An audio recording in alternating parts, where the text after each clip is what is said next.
섬유근육통이라고 하는 병은 어차피 치료해도 나을 수 있는 병이 아니라고 하는데 뭐하러 시간과 에너지를 들여서 치료를 해야 되는지 깊은 회의감에 빠진 분들이 계십니다. 이런 분들께 치료를 꼭 해야 되는 이유 2가지와 이 치료 슬럼프를 극복하기 위해 꼭 필요한 2가지를 오늘 알려드리겠습니다.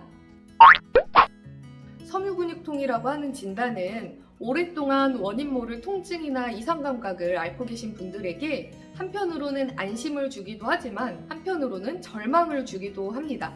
섬유근육통이라고 하는 병은 어차피 낫지 않는다고도 하고 무슨 치료를 하더라도 당사자는 아픈 것이 거의 똑같다고 느껴지는데 도대체 왜 치료라고 하는 것을 해야 할까요? 오늘 섬유근육통 환자분들께서 그래도 치료를 해야 하는 이유 2가지를 말씀드리겠습니다. 그 이유 첫 번째, 통증을 관리하기 위해 아무런 노력도 하지 않고 치료를 포기한다고 한다면 현재의 상황도 유지되지 않을 가능성이 높습니다. 하루 중에서 내 삶에서 통증이라고 하는 녀석이 차지하는 비중은 점점 높아질 가능성이 높고요.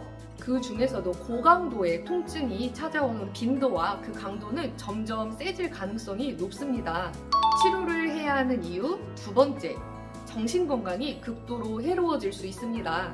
섬유근육통이라고 하는 병은 뇌에서 우리 몸의 감각을 처리하는 그 과정에 문제가 생겼을 때 발생하는 병이고요. 이때에는 더불어서 우울감이나 불안감과 같은 정서적인 증상도 동반되기가 쉬운데요. 통증이 조절되지 않는 것에 더해서 섬유근육통으로 인한 감정과 관련된 증상까지 조절되지 않는다고 한다면 현재의 정도의 우울감이나 불안감도 유지되는 정도도 되지 못할 뿐만 아니라 우울감이나 불안감이 점점 커질 가능성이 있습니다. 이렇게 치료를 포기함으로 인해서 정신건강을 내가 스스로 지키지를 못한다고 한다면은 내 하루하루의 삶을 지탱하는 것은 점점 더 어려워질 수밖에 없겠습니다. 그렇지만 섬유근육통 환자분들께서는 치료를 위해 투자한 시간과 비용, 에너지 이 모든 것들에 비해서 호전이 너무나 더디기 때문에 치료를 하는 과정에서 누구라도 슬럼프에 빠질 수가 있습니다. 그렇다면 섬유근육통 환자분들께서 이러한 모든 종류의 치료에 대해서 깊은 회의감이 들 때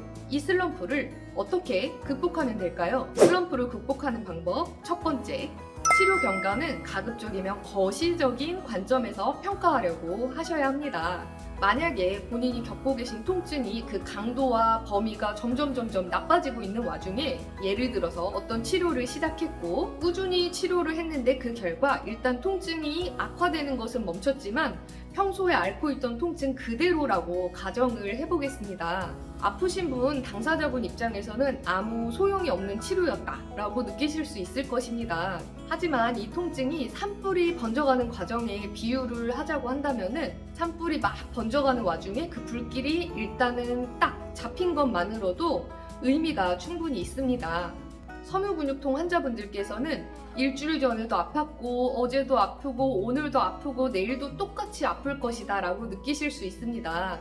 그런데 만약에 어떤 치료를 꾸준히 했는데 한 달 전 내 상태, 2달 전 내 상태, 6개월 전의 내 상태와 지금의 나의 몸 상태가 어느 정도 차이가 있는지 이렇게 거시적인 긴 관점에서 한번 바라볼 필요가 있는데요. 그렇게 3일 전에 내 몸이 아픈 상태, 이틀 전에 내 몸이 아픈 상태, 하루 전에 내 몸이 아픈 상태를 비교하는 것이 아니라 긴 관점에서 내 몸의 상태를 비교해 보았을 때 어떠한 치료가 내 몸에 번진 산불 같은 이 통증을 조금이라도 잡아주는 데 도움은 되었다라는 판단이 든다고 하신다면은 그게 설령 너무나 작은 변화였기 때문에 내가 들인 시간과 비용과 에너지가 너무나 아깝다고 생각이 드실 수는 있지만 그럼에도 불구하고 그 치료는 어쩌면 지속해야 하는 치료일 수도 있습니다.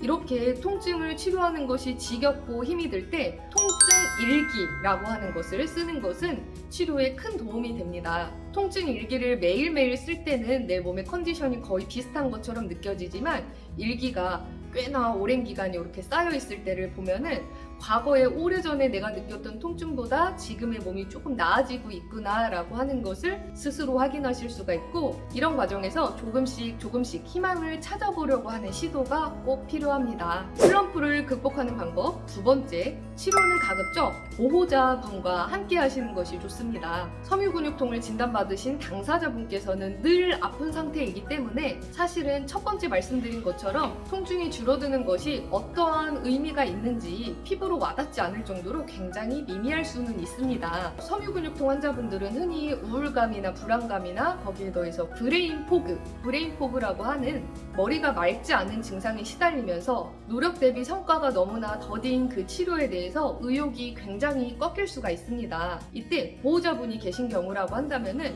치료를 지속하는 데 굉장히 큰 힘이 됩니다. 왜냐하면 정서적인 지지는 당연한 얘기고요. 거기에다가 섬유근육통 환자분께서 겪고 계신 그 통증이나 여러 가지 고통, 불편감을 조금 떨어져서 거시적인 관점에서 바라봐 주실 수 있기 때문에 어떠한 치료를 결정하고 유지할지 중단할지 판단하는 데에 보호자분의 시각은 굉장히 큰 도움이 됩니다.